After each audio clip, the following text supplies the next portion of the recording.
upbeat in the ones and twos. So we'll keep the news moving along. So now I want to talk to you about Tupac. So I'm sure you heard and everyone's heard about the hologram that made a performance, a hologram of Tupac that made a performance last weekend at Coachella Music Festival. So he came out and he performed Hail Mary and Two of America's Most Wanted with Snoop Dogg, which was on stage and interacted with him. So what do you think about this whole buzz that's going on with the hologram? What do I think about that first? I was feeling a little bit uneasy about it, right? Primero estaba, por supuesto, tenía un poco curiosidad acerca de eso y acerca de qué tan real se veía, ¿me entiendes? Y cómo había mucha curiosidad de mi parte en cuestión de ver cómo era el show, cómo lo habían puesto y cómo se veía, ¿verdad? Ante el público. Pero al mismo tiempo me sentí un poco incómodo con la idea. Había algo sobre eso que me hacía sentir un poco incómodo. Mediante pasaba el tiempo y comencé a tratar de analizar en mí mismo qué era lo que me hacía sentir incómodo.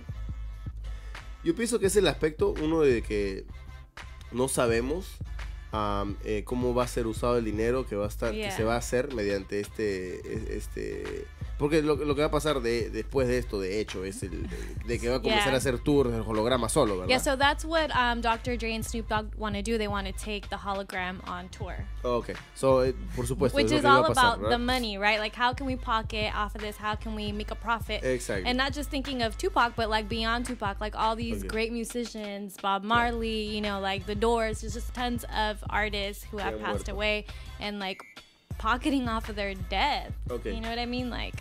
Claro. Entonces, lo que yo pienso es que eso es una cosa, ¿verdad? Que no se sabe dónde va a ir este dinero. Y de que la verdad es que Tupac no va a tener ninguna clase de recompensa por eso, decisión en cuestión de dónde va a ir el dinero. ¿Me entiendes? O sea, el dinero puede ir a donde le dé la gana a la gente que está ahorita, ha creado esto y que está manipulando de alguna manera la imagen de Tupac, ¿verdad? No sé, yo pienso que me incomoda más en cuestión a dónde el ser humano tiende a llevar, ¿no? A la humanidad, el camino que tiende a llevar, ¿verdad? Entonces yo pienso que vivimos es una prueba esto de que estamos ahorita en una sociedad que o sea, no lo piensa dos veces en cuestión de to exploit.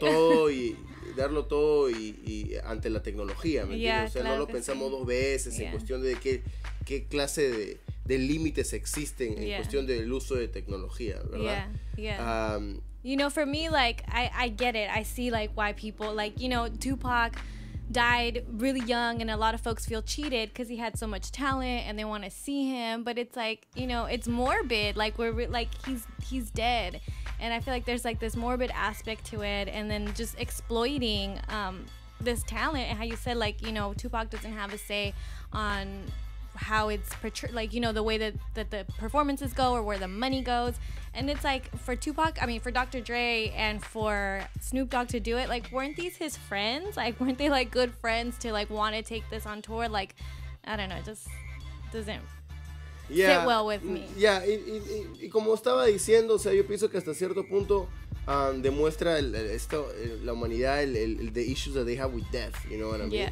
And I don't know what happened. And like letting go. And there was a time, I feel like there was a time in human history where like we used to some extent respect the soul of a dead person, and I don't know, there's a different type of experience when you have the memory of somebody, when you remember somebody for who they were when they were alive, as opposed to bringing them back, and to some extent you're misrepresenting them, you know? I mean, how do you know that they, you know, the misrepresentation at first might seem like small because he's moving like this, and, you know, how do you know that he will prefer to move in a certain way than another way, you know what I mean?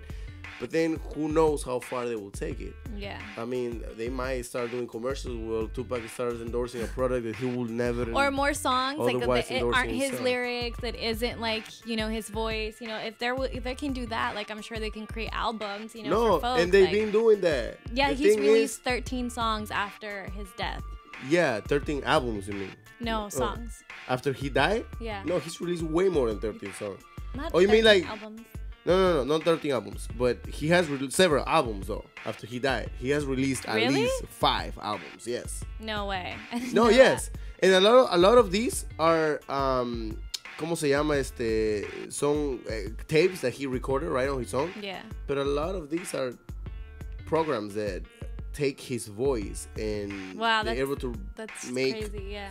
just lyrics by using his, trying to analyze his style and trying to replicate what he would say. Yeah. You know what I mean? That's why in some tracks he's like, hey, Eminem, like he shouts out Eminem. That's why he shouts out Coachella, Yeah. right? So he didn't know about Coachella when he was alive. Coachella didn't exist. So that's what makes me feel uncomfortable. I understand why people are like. Yeah, and I wonder who will go, like, if this trend persists and there's like concerts, like who's gonna pay like 50, 60, 80 bucks to go and like sit and like watch a hologram, like, for real? Yeah, like, I would prefer. Come on, y'all. Yeah, I was asked by Reina if I would prefer to see Ludacris live than Tupac hologram. I prefer to see Ludacris live than Tupac hologram. I can see Tupac hologram in my laptop, right? It's the same shit. What's the difference? Yeah. I mean, the other one looks a little bit more real, maybe, but I don't know. But it's not him, that connection with the person, what that person has to say once on stage.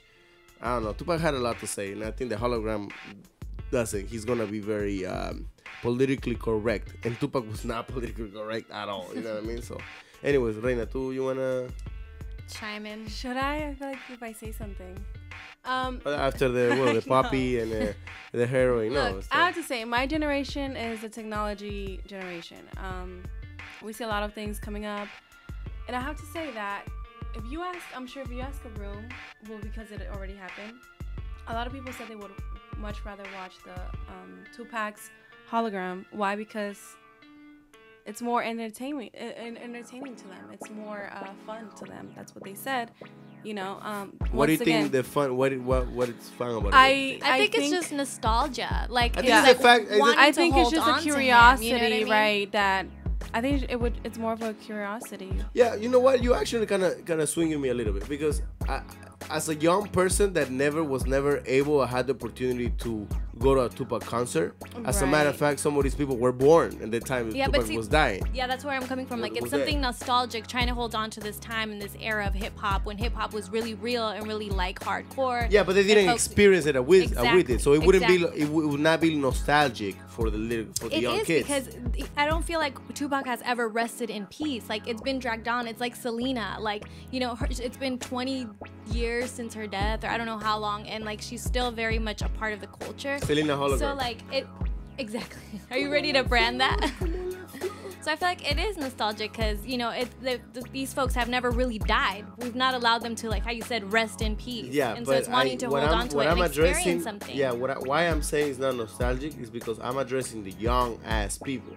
But I'm telling you, it is nostalgic to them because it's never died. Because they want to see that. Because they want to be. It's not nostalgic to them because they are not missing an era that they lived in because they didn't live in that era. You know what I mean? But they're holding on to him. This is making it like somehow live in that era. But that's okay. Yeah, but it's not nostalgic. You see what I'm saying? I could be nostalgic about, let's say, Michael Jackson, right? Because I lived to some of the older, the late version of Michael Jackson. But I'm telling you, I cannot be nostalgic about the 70s.